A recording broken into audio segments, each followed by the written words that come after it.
Good evening, Professor Erika. Can you hear me?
Good afternoon, everyone. We can wait another 5 or 10 minutes until others are getting logging.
Good afternoon, everyone. On behalf of the Indian Ocean Rim Association, the Center of Excellence on Ocean Sciences and Environment, the IORA COE, it's my great pleasure to warmly welcome you to our second webinar in this series. Following the encouraging responses and valuable feedbacks we received from our first webinar, We are delighted to continue this initiative as part of IORA COE's commitment to promoting knowledge sharing, regional collaborations, and academic excellence in the Indian Ocean region.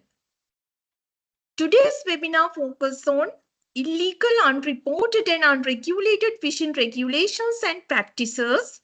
And we are honored to have Professor Erika Techera with us, who will share her expertise and insight with us. We sincerely thank all participants, resource persons, and partner institutions for joining us today. We look forward to an engaging and informative session. It's now my great pleasure to introduce our distinguished resource person for today's webinar, Professor Erika Techera. Dr. Erika Techera is a professor of law at the University of Western Australia. Her research and teaching focuses on international and comparative environmental law, particularly related to oceans and small island states. From 2019 to 2022, she was the Australian national focal point for the Indian Ocean Rim Association academic group. She is the author of over 100 publications, and her most recent book is The Unruly Oceans, Law and Justice in the World Ocean Seas and Shorelines. Professor Erika Techera brings strong industrial and professional relevance to today's discussion. She is a graduate of the Australian Institute of Company Directors 2018 and has extensive experience as a company director from 1996 to 2005. In addition, she practiced as a barrister between 1998 and 2005, gaining significant expertise in legal and corporate governance matters. Her diverse background across law, corporate leaderships, and governance provides a valuable practical perspective, and we are delighted to have her and share her insight with us today. Without further information, it's now my great pleasure to invite our distinguished resource person, Professor Erika Techera, to deliver the webinar and guide us to today's session. Over to you, ma'am. Thank you very much. That's a very kind introduction. I'm going to share my screen and hopefully everyone can see that. Can you just confirm, Anusha, you can see that? Yeah, we can see. Okay, perfect. Oh, well, thank you very much for the invitation to speak to you today.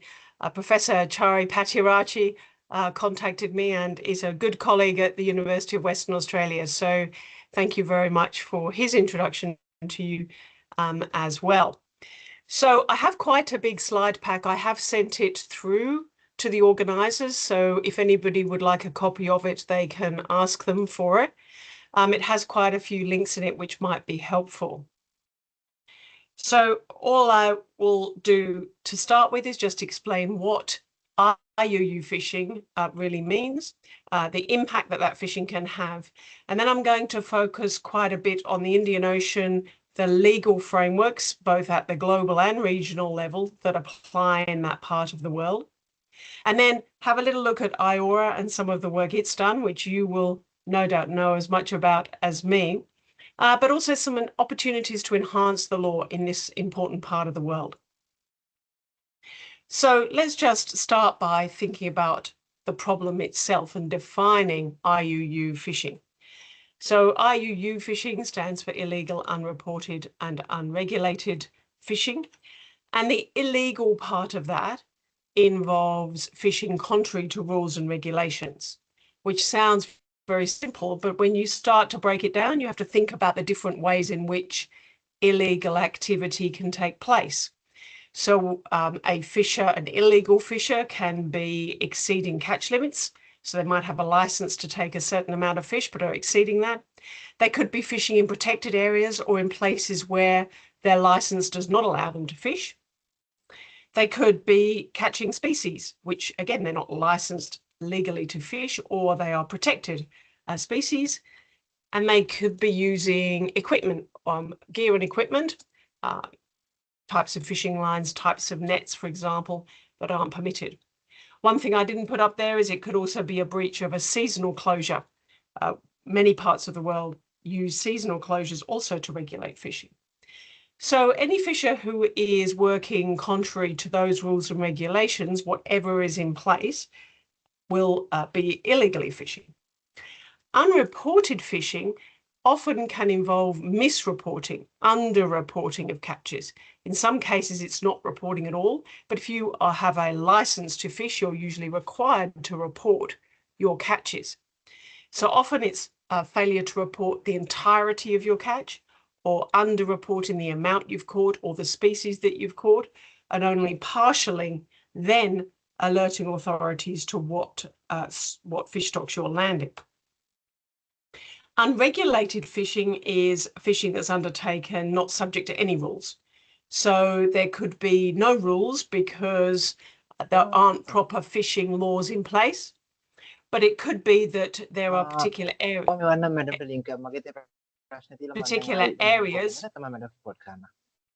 where there are no regulations in place, or the vessel does not have a flag. The vessel is not registered in a certain country. So it's completely unregulated. No government authority might know that fishing is taking place. So there's a really good graphic I found here, which sort of explains all of that in ways that are fairly clear. So I'll come to the law of the sea in a minute, but most of you, I think, will be familiar with the UN Convention on the Law of the Sea, UNCLOS, and the concept of an exclusive economic zone. So illegal fishing can take place within the waters, in fact, within the territorial sea of an individual nation, in the EZ or on the high seas. But mostly we are talking about the high seas, partly because it is largely invisible. It is a long way offshore, more than 200 nautical miles offshore, very difficult to police. It belongs to no nation, so no individual nation has the obligation to monitor that area. The obligations are to monitor vessels that are registered in your country or your citizens. So that's a graphic there. I've given you the web link at the bottom if you want to look at that document in more detail. So the impacts of IUU fishing are quite significant. Obviously, degradation of fish stocks is the primary impact. If we are legally licensing people, fishers, to catch fish based upon our calculation of the total allowable catch, our estimate of the number of fish and their reproductive rate, we are then working out how many fishes we have and how much of any given species they can catch before we start to deplete resources. So if we're doing all of that work in our legal fisheries, if there is a lot of illegal fishing, then that fishing isn't being counted and it's on top of what we've legally allowed. It's in addition. So that can deplete the resource. It can deplete a single fish stock, or it can deplete multiple fish stocks, depending on the type of fishing being done. That, of course, can have flow-on effects to other species that are connected in the ecosystem in which those fish live. But it also creates unsustainable fishing levels which impact upon food security. So if we are relying upon fish, which many island nations, many coastal communities do for a large percentage of your protein, then depleting resources, which can be done relatively quickly, really, can impact upon food security. Of course, in addition to that, we have a loss of revenue. If fish is being caught illegally, then national economies, national governments are not able to take advantage of the tax benefit of having that legally landed, and it creates all kinds of perverse outcomes for other aspects, including legitimate fishers. And I've put there that livelihoods and jobs can then become at risk. The bigger picture, or the less direct fisheries impacts, include undermining trust and confidence in government and regulation, and it ultimately could lead to non-compliance by legal fishers. So if I'm licensed to legally fish and I can see lots of illegal fishing taking place, I become less encouraged to comply with my license conditions, particularly if I don't see that illegal fishing being, or illegal fishers being caught and being punished, if I don't see the law being enforced. So it can have both direct and indirect impacts. So what do we know about fishing in the Indian Ocean? We know that this part of the world contributes significant amounts of wild caught fish, legal catches, approximately 14%, according to the FAO, if you look at the state of the world's fisheries and aquaculture. Roughly 65% of stocks in this part of the world are already fully fished, meaning we cannot expand them anymore. They're not being depleted, but there's no room to expand them. But there are around 30% of stocks that are fished unsustainably, and we need to reduce those catches if we are going to maintain those stocks in the long term. None of those legal calculations take into account illegal fishing.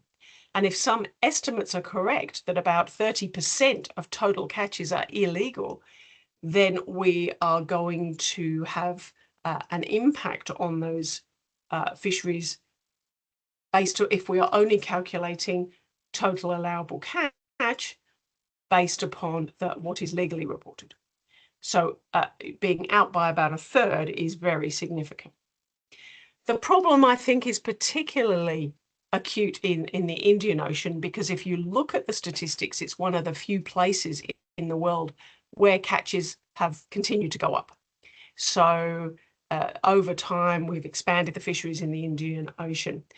It may well be stabilizing now, but as a general trend, it has gone up. And secondly, a lot of my research is about the blue economy, and every blue economy plan that I look at in the Indian Ocean all refer to fisheries and all refer to expanded fisheries.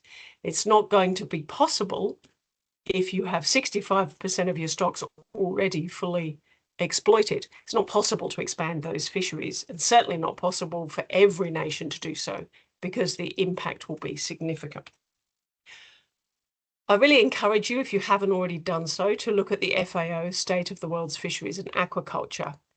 That diagram there's a little bit small for any of you, I'm sure, to see on the screen, but it's part of a whole infographic that is on page 162. I've given you the page number there. I encourage you to have a look at it because it's specifically focused on the Indian Ocean.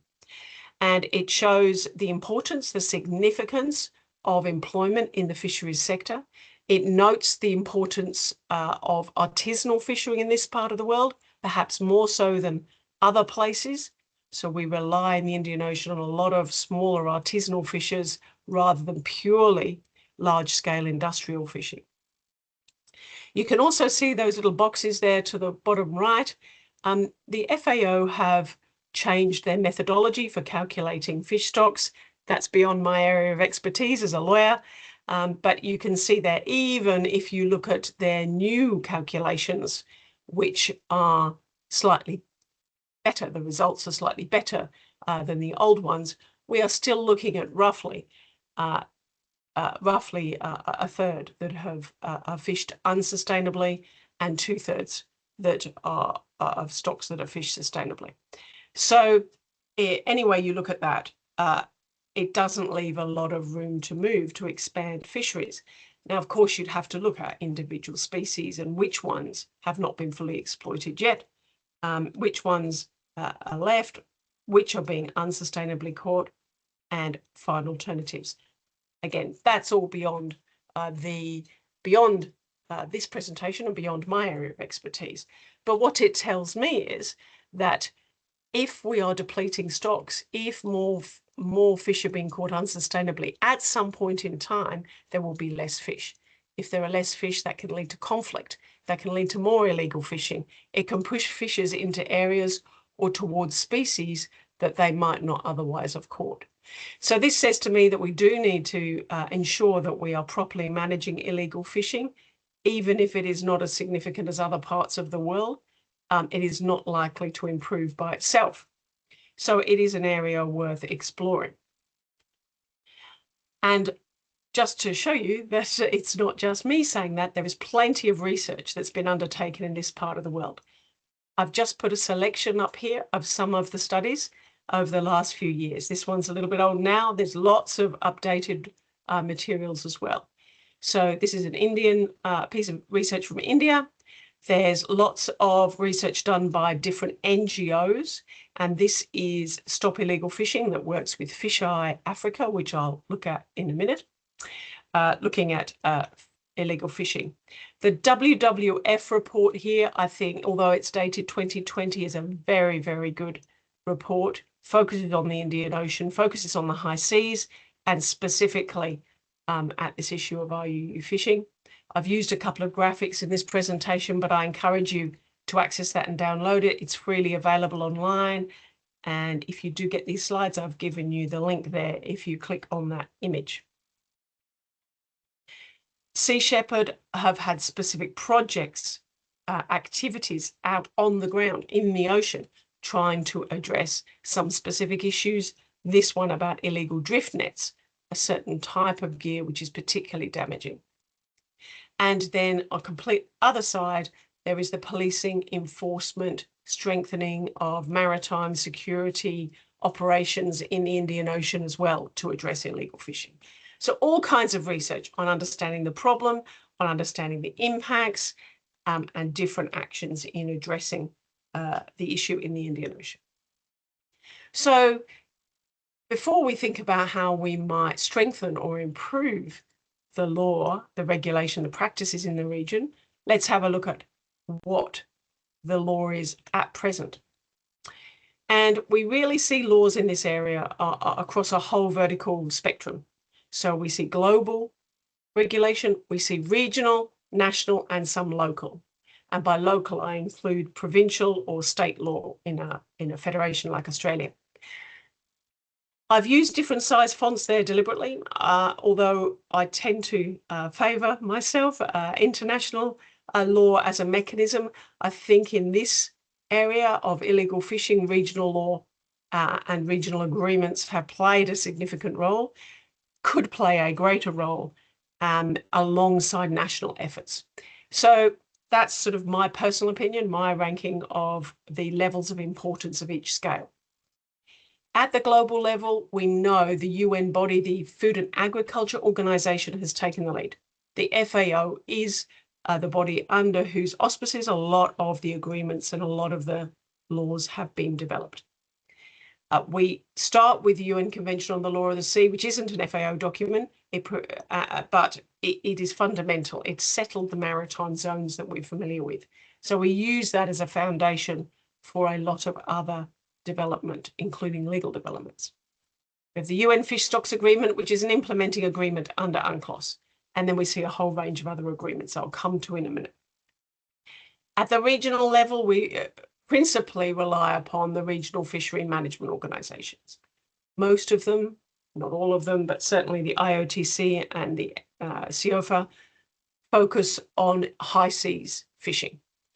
And they provide a lot of the rules and regulations and conservation management measures that seek to protect fish stocks. National level, of course, almost every country in the world has some kind of national fishing authority and some fishing regulations. It's not always called the Fisheries Act. Many countries it is called a Fisheries Act, but I cannot immediately think of any country that doesn't have any rules at all about fishing. Some of those rules are there because they implement international or regional law, and some focus inwardly on national coastal waters. Best practice is we should be doing both.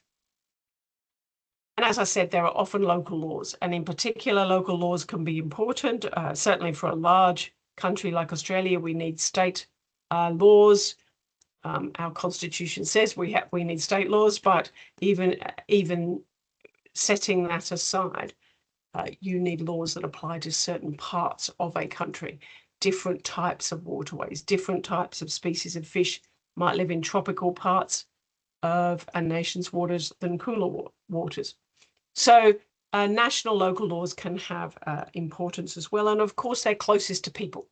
So if you do have a lot of artisanal fishers, if you do have a lot of local small scale fishing, then local or provincial law is likely to attract those people and encourage them to comply with the law, because they are seeing something that is very particular and localized to their area. Most of you, as I said, will be familiar with the UN Convention on the Law of the Sea, which we tend to call UNCLOS. In international law, we use a lot of acronyms. It's UNCLOS that settled the territorial sea as 12 nautical miles that you can see here, and another 200 nautical mile EEZ. There are other zones for the seabed, which we don't need to worry about, and airspace. So we're really just concerned here with the territorial sea, which is from the coast, the shore, to 12 nautical miles, the EEZ 12 to 200 nautical miles, and then beyond 200 nautical miles, the high seas. Now, the territorial sea is essentially the same as land. The coastal state owns that water out to 12 nautical miles. It has the same rights to do with that territorial sea that it has on land. The EEZ is slightly different from 12 to 200 nautical miles. The coastal state has the right to explore and exploit that area, which means it can exploit it by catching fish, but it has a reciprocal obligation to conserve and manage that area. So the EEZ did not, this zone did not exist before UNCLOS. It was an invention at that time to give something a pseudo ownership right. It's not ownership, it's just a right to explore and exploit out further than the territorial sea. But then it gives the coastal state the obligation to conserve and manage and to look after that water as well. And then beyond 200 nautical miles is the high seas. And the high seas is an area beyond national jurisdiction, meaning no individual country can claim ownership. No country can stop another nation doing something in those waters because they don't own it. That's not within the control of any one country. So the high seas is where we need some multilateral agreements, whether they're international or regional, countries getting together to agree on rules. Otherwise, it's just a free-for-all and everybody can do whatever they want in the high seas, which historically, if you go back a couple of hundred years, is what's happened. But over the last few hundred years, or particularly the last 100 years, we have increasingly regulated the high seas.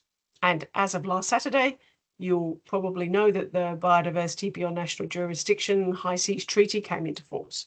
I'm not going to look at that today because it doesn't directly address the issue of fishing, more marine genetic resources, but it does allow for marine protected areas to be declared in the high seas.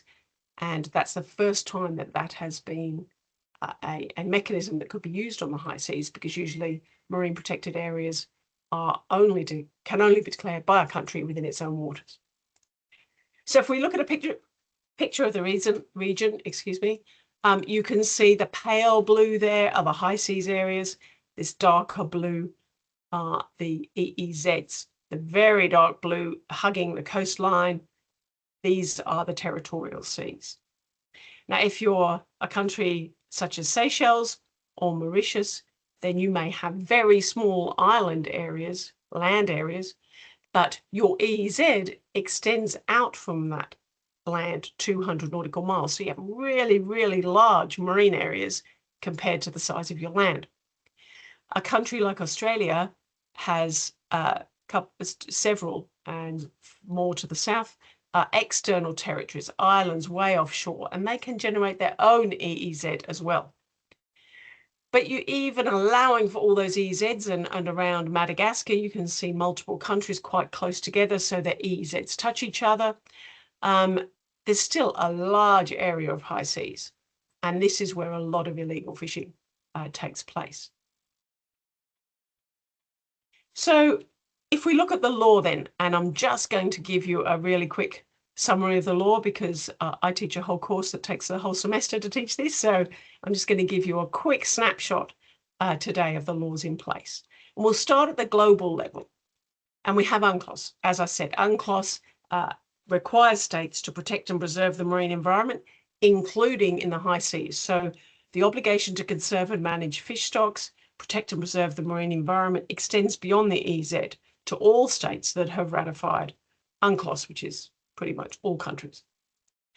In 1993, the FAO adopted a compliance agreement, and that is a binding agreement, but it's very useful for the purposes of illegal fishing or addressing illegal fishing, because it creates stronger obligations to ensure vessels that are flagged, that are registered in your country, that you take measures to make sure that they're not undermining conservation and management of the ocean environment.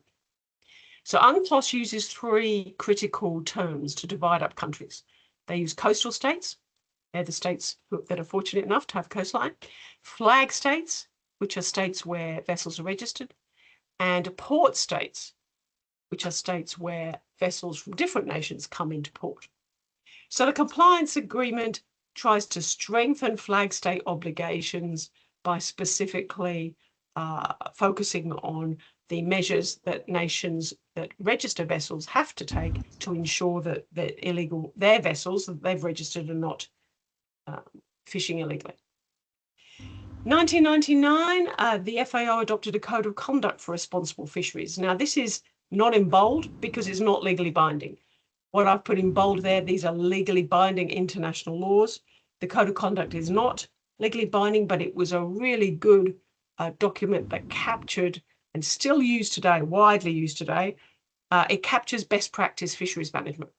So it helps build capacity in individual countries, because it says, well, if you want to manage your fisheries sustainably and following best practice, then this is how you do it. So it's not telling a country what to do because it's not legally binding, but it's suggesting what you would do, and how you do it's up to you in your own country, but suggesting what you would do to manage your fisheries well. 1999, we get the Fish Stocks Agreement, which is an implementing agreement under UNCLOS, and that relates to straddling and migratory stocks, those stocks that travel through the waters of one or more countries and between the national waters or the EEZ of a country and the high seas. Obviously, we need special measures for those. There's no point one country protecting a migratory fish, like a big fish, like a tuna, for example, in one country. There's no point that country having really great regulations and tight rules and another country having lax ones. So we need to have a uniformity. The Fish Stocks Agreement adopted precautionary science-based approaches for that. So I've put a red box around these because these, I think, are enabling. They don't directly address IUU fishing, but they're all important if we're going to try and solve the problem.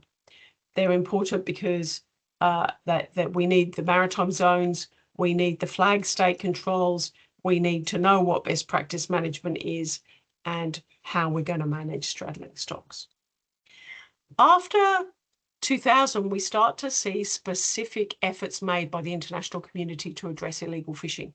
We see the FAO International Plan of Action on IUU fishing. Again, not in bold, not legally binding, but it is specifically, it's the first instrument to be focused at the global level on IUU fishing. And it encourages every country to adopt a national plan of action. So this is an international plan of action, not binding, but asks nations to follow the style and pattern and all the things that are included in that IPOA, and to adopt a national plan of action. Importantly, from a legal point of view, it includes a requirement for nations to adopt legislation to address IUU fishing. So it doesn't mandate it because it's not binding, but it strongly encourages that. A few years later, we see our first binding agreement specifically addressed at illegal fishing. Okay, and it's called the Port State Measures Agreement. It's quite well known.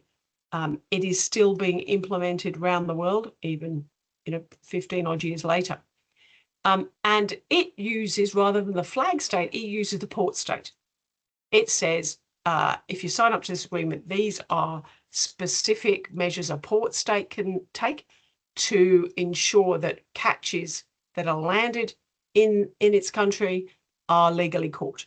So rights of inspection, sharing of data, record keeping, all the things that you would need to make sure that whatever's landed in your port has been legally caught. Then we get a couple of agreements I won't go into. These are voluntary guidelines, soft law, but they try to help countries build capacity in countries to particularly use a bit of technology, but also to better implement their flag state obligations. So the first one is about monitoring the ensuring registered vessels, how you might check that, how you might improve the flag state performance. And the second one, the voluntary guidelines for catch documentation, was about, what kind of documentation could you ask for? What would be best practice? What's the best way to require catches to be reported to you at the point that you land them in port so that they can be shared? We want to have data and catch documentation that is similar in each country. So we're measuring the same thing in each country and we can exchange data, and that's meaningful. So I've put a green box around these because all of these measures here are squarely focused on the problem of illegal fishing. Of course, for those of you that have done quite a bit of work on the Sustainable Development Goals, by the time we get to 2015, we get SDG 14. We didn't have a marine goal in the earlier Millennium Development Goals, but we do get SDG 14, and target 14.4, I think, says that by 2020 we should have managed illegal fishing. We should have solved this problem. Now, obviously, we didn't solve it by 2020, so it's something that is ongoing, and we've still got 4 years left of the SDGs, and action is still continuing. But one of the measures, one of the indicators to measure how well we're doing on addressing illegal fishing is ratifications and adoption of that PSMA, of the Port State Measures Agreement from 2009. So the SDGs are linking directly back to this law. They're not trying to create a different system. So that was the global level. If we look at the regional level, then we see in this part of the world essentially 3 regional fishery management organisations. And I've put this diagram up here. It's a little bit tricky to see, but again, I've given you the link so you can look at it yourself. So the red hash lines you can see there are CIOFA. So that is the area that CIOFA covers, the South Indian Ocean Fisheries Agreement. Now, it focuses on fish, mollusks, crustaceans, and also sedentary species on the seafloor, but excludes highly migratory species. And that's because the other 2 agreements are for highly migratory species. So IOTC is the whole of the dark blue area. So the IOTC covers the whole of the Indian Ocean, and it's the Indian Ocean Tuna Commission. It doesn't only regulate tuna, it regulates tuna-like species. And then CCSBT, which is the dots here, is the Convention on the Conservation of Southern Bluefin Tuna. So a specific type of tuna. And that extends beyond the Indian Ocean. It extends out across the Pacific as well, but covers part of the Indian Ocean. So you can see that there are regional fishery management organisations, but they don't cover everything.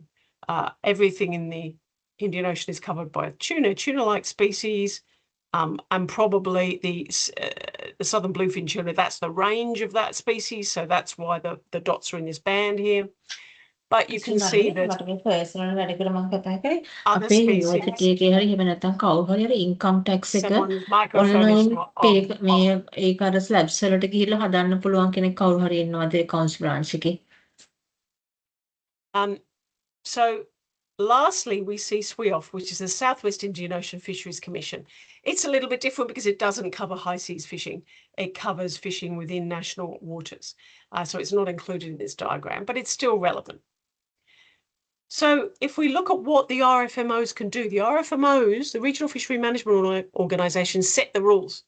So they're setting the rules for catch limits, catch areas, and what gear and equipment that can be used.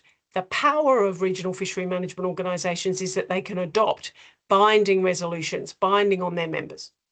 They can also have recommendations, but their resolutions are binding. So in terms of illegal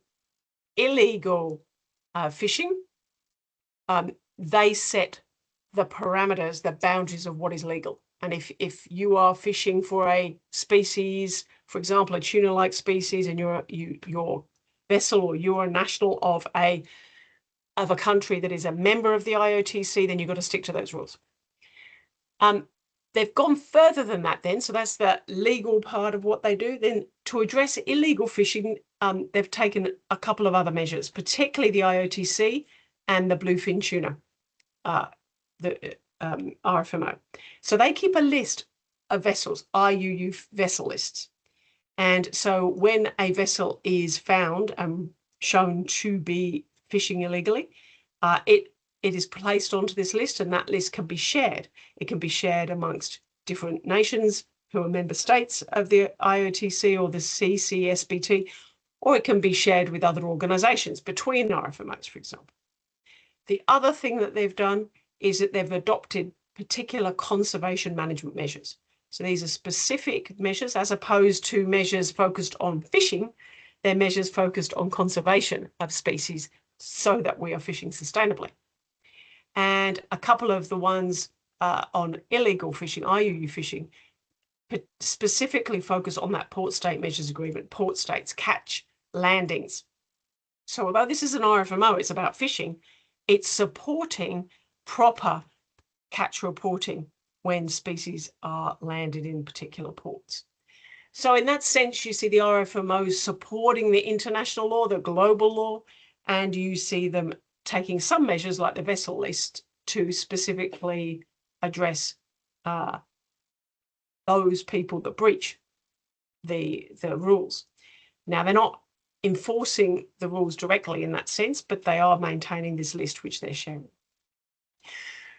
We do see work being done also through the regional seas conventions. Now, don't get these confused. The regional fishery management organizations are all about fishing. Regional seas conventions are groups of countries in one part of the world that work together on multiple issues. And a lot of what they work on is pollution, marine pollution. You see the regional seas commissions, regional seas conventions, in particular working on plastics and land-based marine pollution, for example.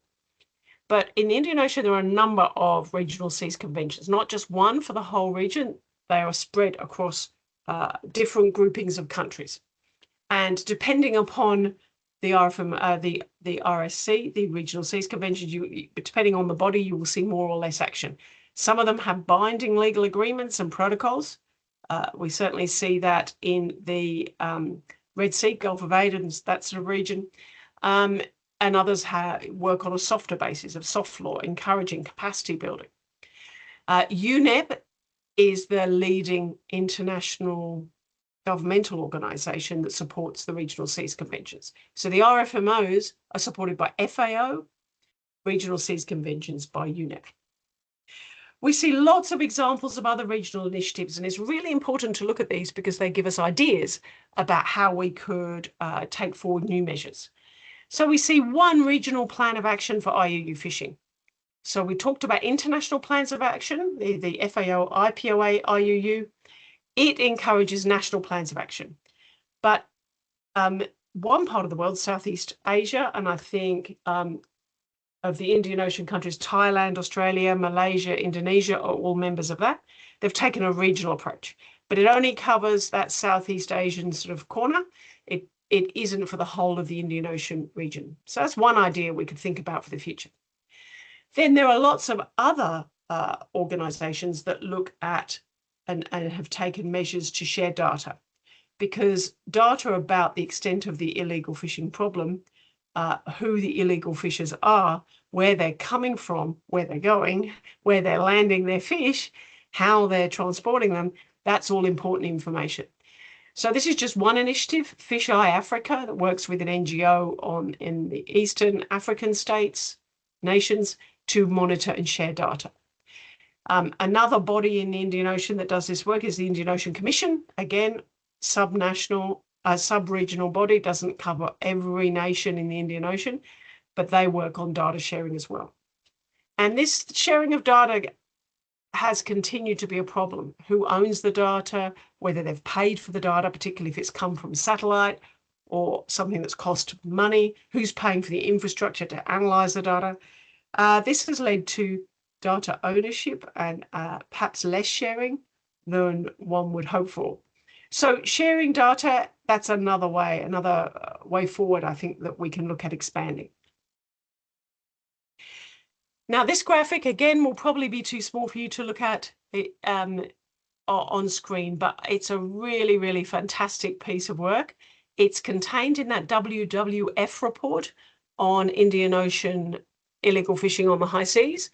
And it's looked at every individual species, well, not every species, every group. So whales, tuna, sharks, sedentary species, and then explained where they're covered by different agreements, including regional, mostly regional laws, and where the gaps lie.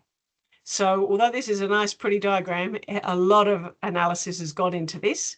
I've given you the link at the bottom of the screen there, but you can easily find it in that WWF report, that 2020 report on illegal fishing in the Indian Ocean high seas. And you'll see the agreements that I've already explained to you. I haven't looked at CAMLA, that's the Antarctic. I haven't looked at those cooler waters, but it really demonstrates where the gaps lie. And so one of our ways forward is to rectify that, is to cover the gaps. So I explained to you in that other diagram how the Indian Ocean Tuna Commission covers the whole of the Indian Ocean, but only tuna and tuna-like species. So we've got gaps in that we can cover. But, you know, at one level, I think now is not necessarily the time to be developing new law. It's more a question of making what we have work and work better. So we do have laws in place that would go a long way to addressing illegal fishing if they were adhered to, if they were monitored, complied with and enforced. But of course, there are gaps that we could look at fixing in the future. And in the Indian Ocean, we have an opportunity to do that because we could do that collaboratively. And we could do it collaboratively through the IORA, because IORA captures the whole of the Indian Ocean rim, all the nations. Just to show you why I obviously I'm a lawyer, a legal academic, so I favour legal approaches, but this is research that came out towards the end of last year that shows it is working. So it might not be perfect and we might still have illegal fishing, but the agreements that we have in place are working.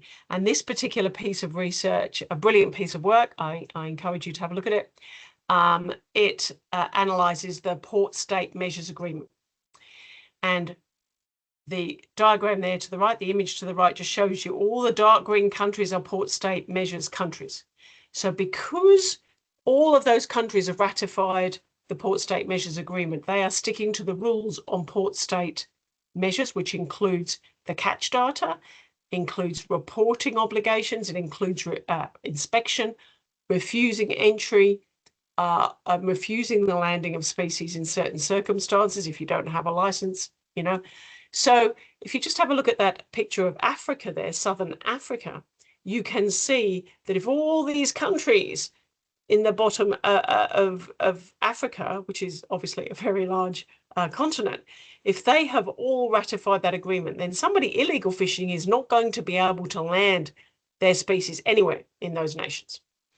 So if they're coming from Ghana or the waters, Liberia, those type of waters, they're going to have to go all the way around the continent to land.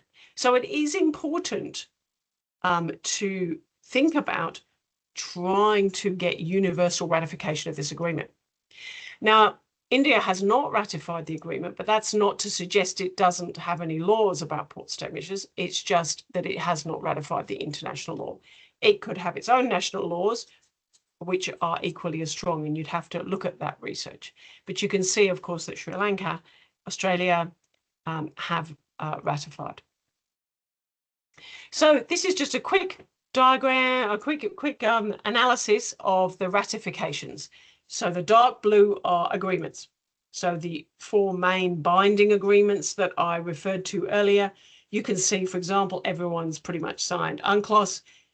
Most nations have signed the Port State Measures Agreement. India has not, neither has Iran and Malaysia. There's a little bit of work to do to try and encourage those countries to join. Fish Stocks Agreement mostly. Ratified by different countries. I'm getting feedback that I didn't have before. The compliance agreement then is only been ratified by a few countries. And then of the different RFMOs, you can see the Indian Ocean Tuna Commission, well ratified. The other two agreements, not so much the organisations, but then they may not apply, remembering that they don't cover the whole region. So let's have a look at some potential responses then. How can we do better with what we've got? We still, despite all of that law and all of those measures, we need to do better. So we can look at institutional architecture. Let's look at the institutions we've got. Going back to what I said before, that I think that it's important for us to do better with what we have before we try and adopt new law. Use body, maybe we can create a body or a subsidiary body, a working group, a committee on IUU fishing. A lot of organisations have done this. But we could also go a little bit further and perhaps have a council on fisheries data, a subsidiary committee or a group that shares that data under certain circumstances. So we can create an institution to try to, in different ways than we have in the past, to try and advance the elimination of illegal fishing. We can try to build compliance, enforcement, surveillance of existing fisheries laws, whether the fisheries laws are within a country, in national waters or the EZ or on the high seas. And then we could have some cooperative policing. Now, we already do that. We already do have some data sharing. We already do have some surveillance sharing. Nations such as India have taken a very strong stance of building their Coast Guard resources to monitor and identify illegal fishing. We can have a greater use of RFMO, conservation management measures. The real benefit to those is that they're legally binding, and they're binding at the regional level. And there could be even, trying to encourage compliance could involve shaming, naming and shaming the countries or parts of fishing fleets which are not adhering to the rules. The other thing we can do, which we see less of than I think you'd expect, is collaborations between RFMOs. So if RFMOs are trying to address illegal fishing, whether it's COFA or CCSBT or IOTC, they could work together, okay, because they've probably got very similar conservation management measures, certainly about port state measures, because they're all implementing the Port State Measures Agreement, but also about data, about reporting illegal fishing, checking vessels are not on that illegal IUU vessel list, but also checking the legal vessels to check that what they're licensed for, where they're licensed to operate, what they're licensed to catch. We could have a lot of collaboration there. We could have more regional plans, and it doesn't really matter to me whether that regional plan is under a regional seas convention or something like an RPOA, the Regional Plan of Action. It doesn't really matter if we can make it work. Groups of countries. There might just be bilateral arrangements between two countries or between 2 or 3 countries. Don't have to be the whole of the region. What you want is comprehensive coverage of the whole region, but it doesn't always have to be in the same agreement. So countries that already are trusted friends and neighbours, that work together on other arrangements, the Bay of Bengal I can think of. There's quite a lot of work done in the Bay of Bengal by the group of countries from that part of the world. They might address illegal fishing one way and another sub-region a different way. But there are multiple options for stronger action plans. And ultimately, if we start with an action plan, we may end up with law, because at the end of the day, there will always be a percentage of people, vessels, companies that are going to do the wrong thing, that are going to break the law. Doesn't matter what we look at and which country we look at, there's always people that break the law. So we might ultimately need to tighten the law, but I think building trust between nations, building initiatives through action plans and actual work on the ground first may be preferable to starting with the law. You might end up with law, but let's start by working together more effectively. One of the ways I do think that we could help nations is through the better use of model laws. So we see model laws being used in various parts of the world, perhaps less so in the Indian Ocean. Certainly in parts of the world like the South Pacific nations, which are more, I guess, have greater connections with each other and more homogenous. I don't want to say that really because they're very, very different nations, but there's a lot of regional collaboration in the South Pacific. And so you see model laws. Model laws are basically a template law, a template piece of national legislation. And we see that being used in something like the Ballast Water Convention, which was about where you pick up ballast water in your cargo vessels, not fishing vessels, and where you can discharge that water. We saw model laws develop, which is a template law that's given to each country saying this is what you would need to put in place if you want to implement the treaty. We're not telling you precisely how to do it, so you've got to use whatever your legal culture, whatever your style of law in your nation, you can draft it however you want. But this is the framework of a piece of legislation.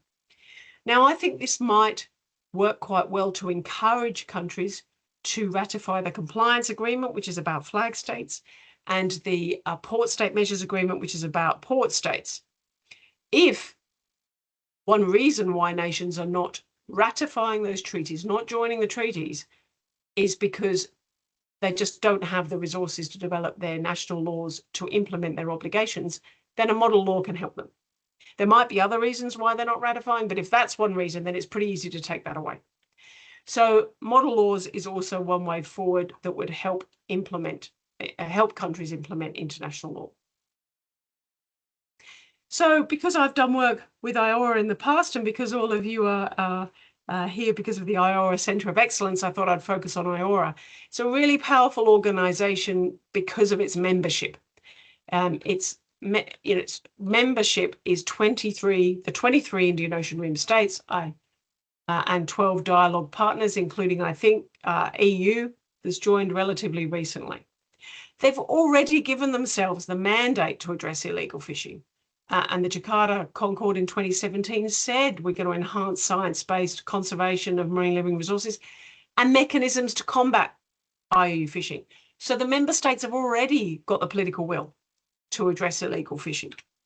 And then they've got these focus areas and cross-cutting issues, and you could actually fit measures to address IUU fishing under each of them if you wanted to do that. I've only picked a couple today, but trade is an important aspect, particularly with the new World Trade Organization Fish Subsidies Agreement.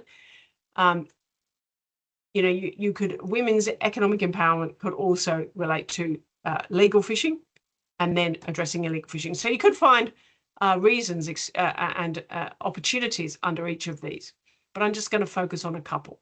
And I'll start with the blue economy because, as I said right at the start, my experience is that every nation in the Indian Ocean region whose blue economy plan I've looked at all include sustainable fisheries. And so there's a really strong mandate to address illegal fishing. Okay, so that we can grow sustainably grow a blue economy with legal fishing. So part of the mandate through IORA is to address illegal fishing. Fisheries and agriculture are a focus of the blue economy, and it's through that mechanism they can take measures to address illegal fishing. Now, I haven't looked at the latest work plan, but certainly in the past work plans for the blue economy cross-cutting team have been specifically to address illegal fishing, and particularly at the point of the port where the fish are being landed. So, promoting and providing support to sign up to the Port State Measures Agreement. So perhaps this is where model laws have a role to play to support member states. The Fisheries Support Unit, another one of those focus area, also the core group on fisheries management, about knowledge sharing, capacity building. That includes capacity to regulate fishing legally, to put in place penalties and offences for illegal fishing. It includes sharing knowledge and capacity building on monitoring and surveillance and enforcement as well. Also about understanding the problem of illegal fishing. And I think this is an area where we tend to think about science-based approaches to law, we don't always think about social science, but clearly there are a lot of drivers of crime. What is causing people to break the law? Now, some people are just don't care about the law, okay? You can't do much about them. But a lot of other people they might not understand the law, they might not think it applies to them, they might not really believe that we are unsustainably fishing. That's all about awareness raising and education and training. So that's another way that the Fisheries Support Unit can help, is the address illegal fishing. It is by understanding the problem better. I've also put some of the initiatives under maritime safety and security focus area. That specifically says on their website that they recognise IUU fishing and other crimes. One of the issues with IUU fishing is it can be connected to other transnational crime. Large-scale industrial illegal fishing is often related to drug trafficking, weapons trafficking, people trafficking. If you're also trafficking those things, you're going to be also wanting to transport high-value fish stocks that are illegally caught. So there are connections with other maritime crime. I think the maritime safety and security area can focus heavily on that port state control as well, because authorities that are looking at customs issues at the point of entry can also be looking at for illegal fishing. And then they also have a mandate, I think, to harmonise domestic legislation. So this comes back to perhaps not model laws, but how can we harmonise our laws so that we don't make one country more attractive for illegal activity than another? So there's lots of areas for opportunity, areas for opportunities to cooperate better through IORA. Share information, share best practices. That's what I call a very low level. And then more actively, maybe to have a task force on IUU fishing. As I said before, perhaps also to have a council or a group sharing data and also just analysing, gathering data. So IORA is already taking steps. We know that it's got these work plans and priorities. It's got existing bodies. And then just last year, it adopted the guidelines on combating IUU fishing. So they only took 2 years to develop, not legally binding, but I think this is a really good step forward. As I said before, I really do think regional, softer initiatives are needed at the start. Maybe this can harden into binding law in due course if needed, but we may not need binding law. If the guidelines work, if they help solve the problem, then we might not need to turn them into anything binding that needs to be enforced. But of course, with any guideline, it's got to be communicated. The fishers have got to be made aware of the guidelines, aware of best practice. So not just nations and national authorities, fishing authorities, government within countries, but also the fishers. And where we do have a region with a large number of artisanal fisheries, this becomes very important. And then we can encourage ratification of international agreements. IORA has already done that. Further collaborations, greater capacity building, I think, is a significant role that IORA could play, and in the long term, perhaps also binding regional laws as well for member states. I just wanted to finish by saying it's not all about the law, and law has really embraced science in the sense of fisheries science and ecology. So the ecological sciences, so marine science, it's embraced that because we need, if we're going to implement our law and set catch limits, for example, we need marine science. But we're still playing catch up, I think, with the technology, and in particular, tracking, sensing, remote sensing technology, satellite technology, etc. Large vessels all have to have vessel monitoring systems or IAS on board, but smaller vessels don't. But we know plenty about the ocean. And here you can just see different tracking. I've given you the link there so you can have a look at that data. A body like Global Fishing Watch is very well regarded. It does a lot of satellite monitoring. creates vessel profiles. It provides open access, free data in some circumstances and charges in others. It's very, very, the technology it uses is very, very powerful. So IORA, other regional bodies, other regional fishery management organizations, individual nations could think about partnering with NGOs like that in order to better monitor ocean areas. We know they've already done that in some areas. They've used AI's data to track illegal fishing vessels. They've done plenty of work on that. And I think there's a lot more opportunity in the future. So I think the starting point, if we're moving forward, is to better understand the problem. As I said, there are many causes of illegal fishing. Everybody's not fishing illegally just because they don't care about the law. There's different drivers. We need to aim for comprehensive and consistent regulation. We don't want to make any one country a pathway for illegal fish. So the port state measures have to be consistent. We don't want any country to be a weak flag state. We know we already have them. Countries that aren't properly regulating their vessels. We need to continue with education and awareness, both about the law and complying with the law, but also about the impact of IUU fishing. That if we do not address IUU fishing, we will get to the point where we do not have sustainable fish stocks left that we can fish at all.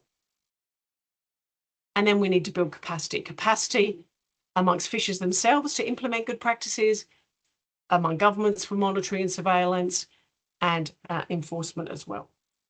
And then I think we need to collaborate. IORA is a great organization for collaboration. It has all the member states there, and organizations like this, the Centre of Excellence, is an opportunity to share amongst the different IORA nations.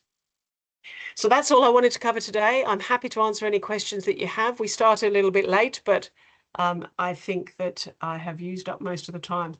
But I'm happy to answer questions, or I'm happy for people to contact me.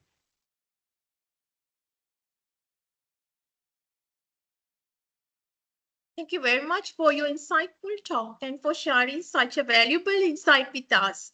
Before we move into the Q&A session, I would like to take a group photograph at this moment, and I kindly request all participants to switch on your cameras for a moment, please.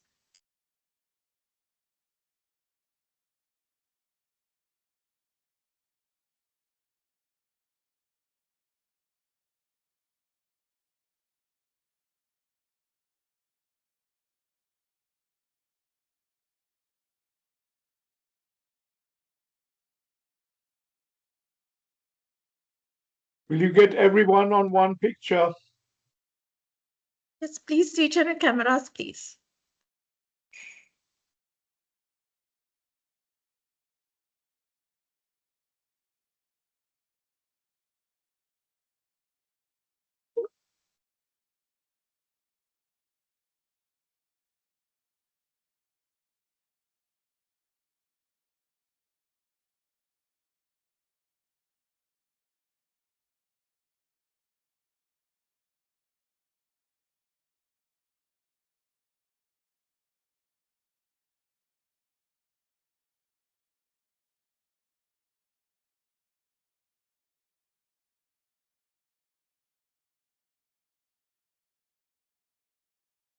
Thank you, everyone.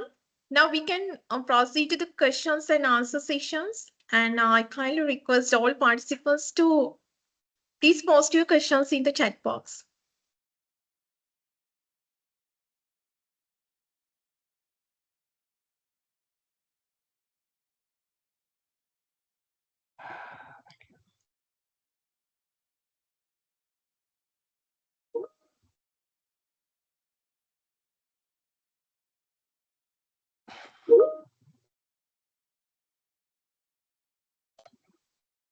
I don't think I can really answer that first question about the BBNJ. It only came into force on Saturday, last Saturday, so we don't really know yet. Will the region be subject to more regulatory frameworks? I presume so. One would think so in relation to marine genetic resources. I would like to think that we would regulate the harvesting of any marine genetic resources, but I also would like to think that we will use the BBNJ to declare some marine protected areas in the high seas, which we were not able to do before. So I think with the BBNJ, I would get on the mailing list so that you are following updates for that, because it's just beginning. And no one really knows how effective it will be. It will come down to implementation, which all international law does. We could draft the best piece of international law in the world, but if it's not implemented, then it is of little effect. So I wait with as much excitement as everyone else to see what will happen.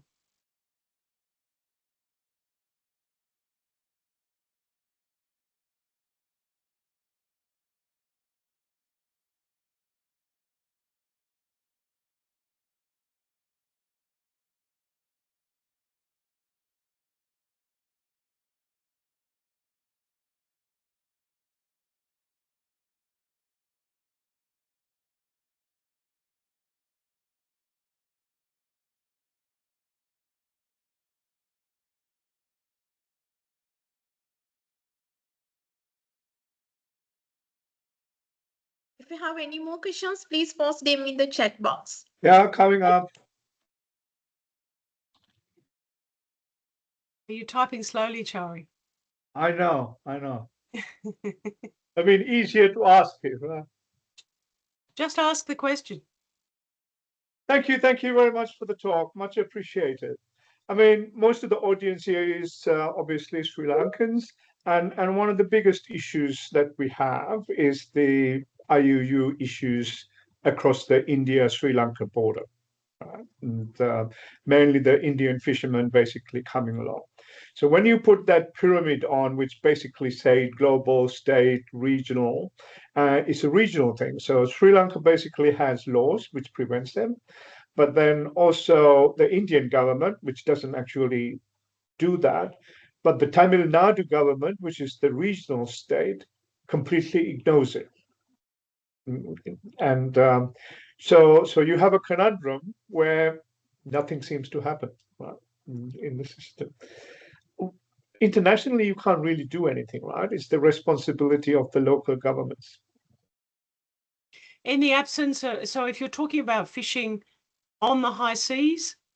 No. Basically, you're talking fishing about across between the nations. maritime border between Sri Lanka and India, Yeah. right? So you need that's what I said. I think a subnational, a sub-regional agreement. So a bilateral agreement between India and Sri Lanka, and we do see bilateral agreements in some places. In East Africa, for example, we see some.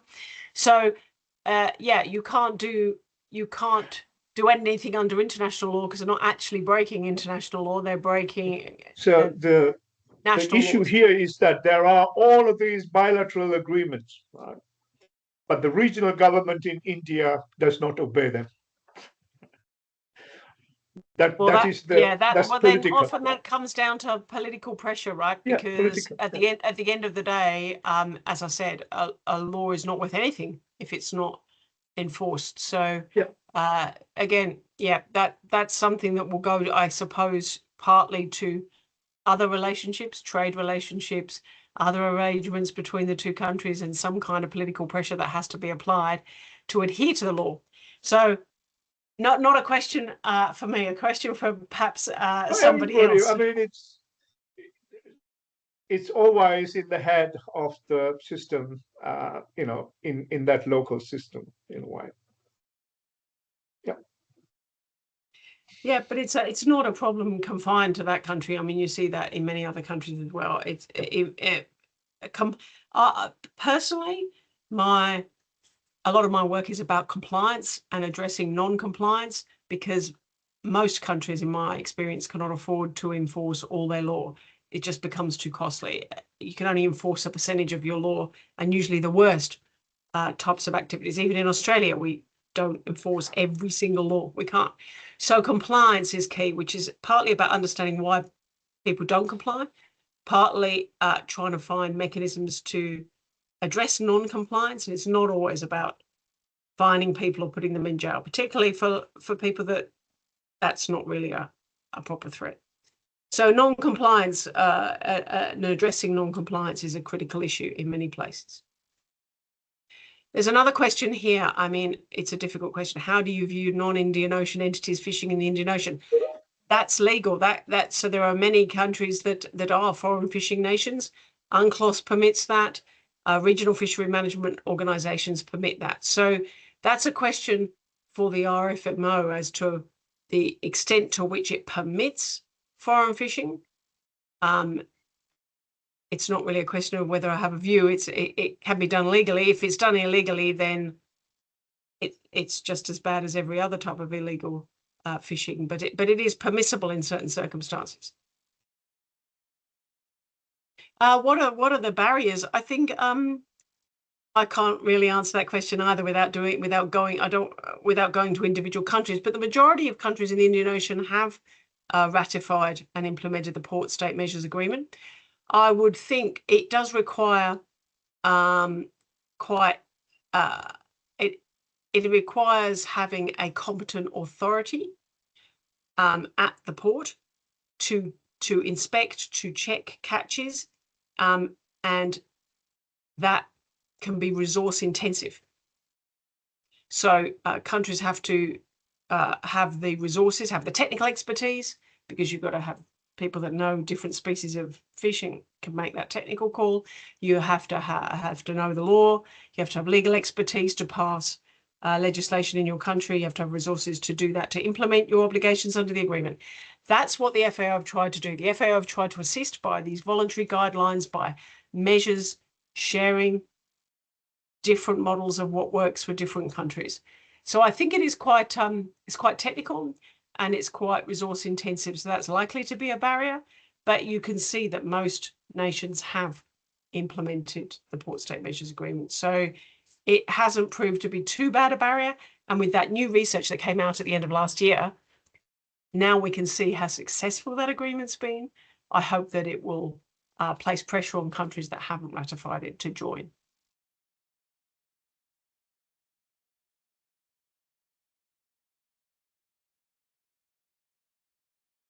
If there are no more questions,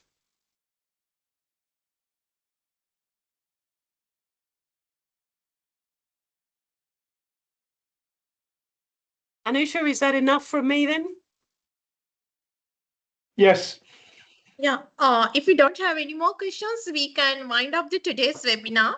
I would like to take this opportunity to sincerely thank once again for our resource person, Professor Erika, for sharing your valuable insights, and also to express our gratitude for all participants for their active engagement and the participation. Thank you, everyone, and have a great evening. Thank you. Thank you. Thank you. Thank you.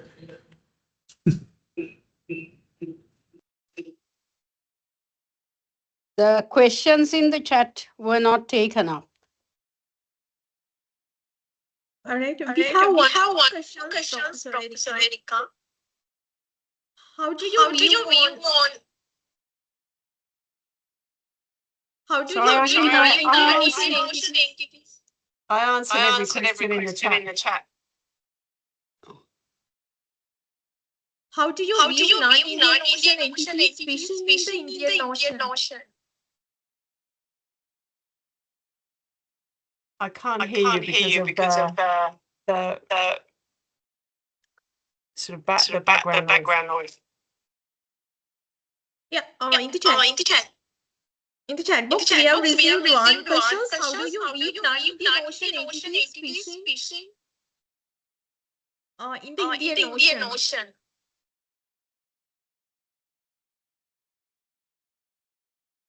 I need you to type it into the chat because there's too much feedback. I cannot hear you.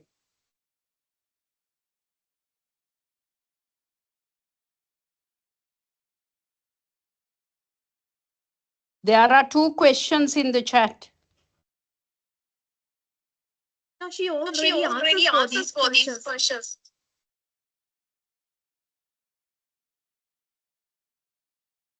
I cannot see any questions I didn't answer.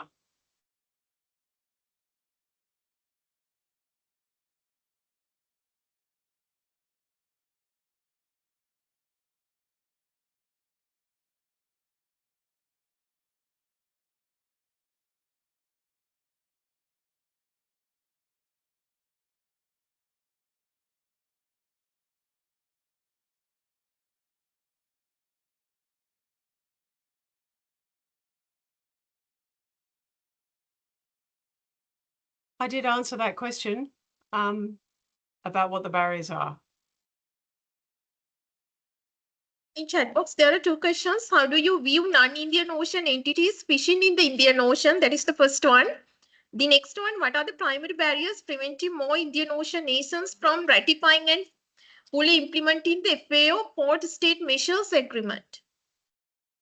Yeah, I answered both those questions. Yeah.